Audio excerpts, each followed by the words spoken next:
What's good, my babies? Today's dish is another romance between the high-protein Punjabi paneer combined with the high-protein pure vegetarian cashew nut. And when you're combining these two textures and flavors, you know you're onto something special. I bring you my Kaju Paneer recipe.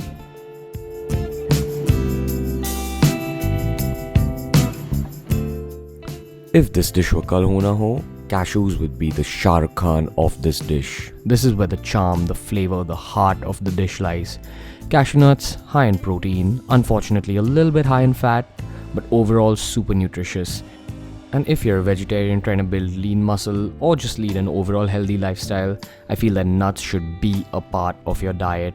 And in this gorgeous dish, we're combining the power of nuts with the power of my other favorite vegetarian protein, paneer.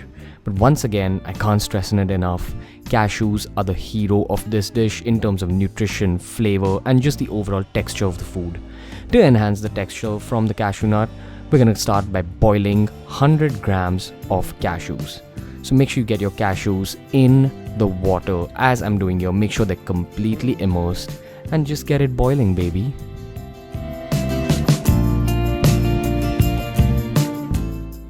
Boiling the nuts for just about 5 to 10 minutes rehydrates them, and when the nuts are rehydrated, their flavors enhanced and their textures enhanced. Our goal is to produce a silky, smooth, nutty sauce. But to enhance that sauce from these cashews, we're gonna take a green chili, and instead of going in with the whole green chili, we're just gonna take the heat from it. So we're gonna split it open and just make use of those spicy chili seeds. So make sure you split it open, get all the seeds from 3 to 4 to 5 chilies depending on how spicy you like your food. Personally, my opinion is that this particular dish needs that little extra bit of spice. So go in with a lot of green chili seeds. Remember, when you add cashew nut paste to any dish, it brings down the overall heat of the dish. And you want to counter that by adding a lot of heat. You want to make sure that this gravy is just a little spicy. So remember, I'd even go up to 5 green chilies, and at the end of it, blitz it up. Blitz up the cashews with those chili seeds, and you're left with this white but spicy goodness. Next up, we're talking about Indian food, so we've got to talk about onions for that sweetness to just balance out the curry. Strip the skins as I've done here, and let's get them prepped. Now in a standard Indian gravy, we just chop up the onions and fry them directly in the pan. But in this case, I'm gonna boil them. And to enhance that cashew flavor in this dish, I'm gonna take that same water we used to boil the cashew nuts, which has just a little bit of residue from the cashew, and use it to boil the onions. Now of course, those onions are gonna soften up big time, but they're also gonna absorb all that cashew flavor. And eventually, it leads to a balance of sweetness from the onions and that little hint of saltiness from that cashew flavor. So you want to be boiling the onions till they completely lose color, or at least till they go light pink. And once they're light pink, you know they're ready to go. And at this point, you gotta just blitz them up. Indian gravies, ginger and garlic paste, as usual. Now cashews are great and they are the Shah Rukh Khan of this dish, but you know what, in Kal Ho Na Ho, Saif Ali Khan got the girl. And Saif Ali Khan for this dish is paneer. Super high in protein, ideal for building muscle as a vegetarian because it's a complete animal protein, and more than anything, paneer is delicious. So just to add a little bit of texture to this dish, and of course to add a little bit of flavor, I'm gonna oil up a non-stick pan and fry up some of that paneer. Remember, this step is absolutely and completely optional. Yes, it is increasing the calories a little bit, but if this dish is for a special occasion or someone special, make sure you do it. That little bit of crispiness on the outside adds a lot of texture to this curry. Now for this dish, you've got to remember that the fat macros are high thanks to the cashews and the paneer, so just go in with a teaspoon of oil and no more. The cooking process is going to start with Jeera or Cumin. So you're going to take about a tablespoon of cumin, which some people might consider a lot, but I feel when we're talking about Punjabi cooking, spices are big, flavors are big. Just let it sit in the oil, let it fry away, let it release its own natural oils. And an optional step is you can also add Ajwain or carom seeds. Now this is optional, but Ajwain gives it that slight Punjabi touch, and just like the Jeera, when it's sitting in the oil, the flavors just enhance to another level. Next, you can go in with those same slit green chillies, whose seeds we've already used.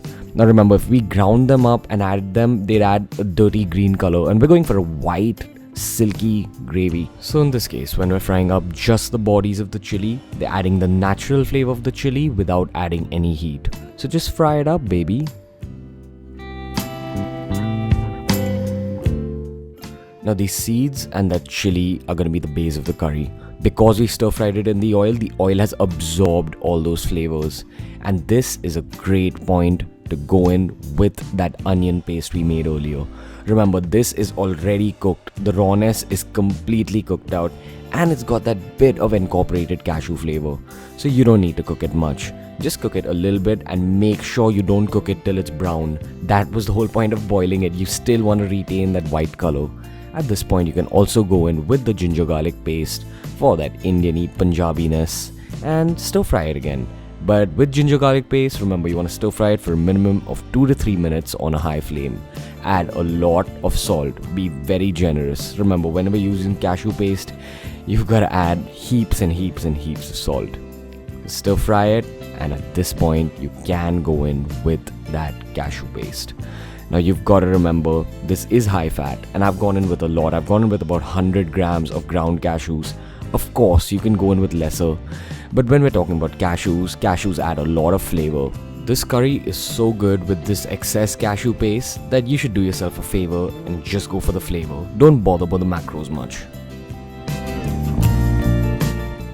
After frying the whole mixture for a bit, you'll see that it forms one clump like this. This is completely normal. When you're cooking cashew nut paste, you've got to remember that you shouldn't fry it for too long. So when it forms this clump, you can go in with a generous amount of water.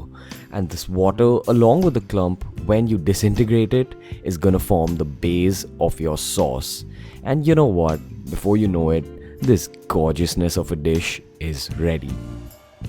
No, seriously, it's just a question of plating. So plate up with your sauce and incorporate the paneer. Now you've got to remember that the amount of paneer you put is completely up to you, just like the thickness of the sauce, if I didn't mention that earlier. If you're one of those people who likes thicker sauces, make it like this. But keep in mind, it's going to be a little bit heavy and a little bit high calorie. So you can garnish the whole thing with chili flakes, as I've done here, if you like a little bit of heat in your food, or just serve it up as it is, with cashews on the side, of course. I've roasted up some cashews just to give it a little bit of texture, and I feel that Punjabi food is always enjoyed best with rotis, nothing else. This gravy and those rotis and that little bit of cashew for some relief, garnished with a little bit of coriander, amounts to one big old massive lovin'. Oh yeah.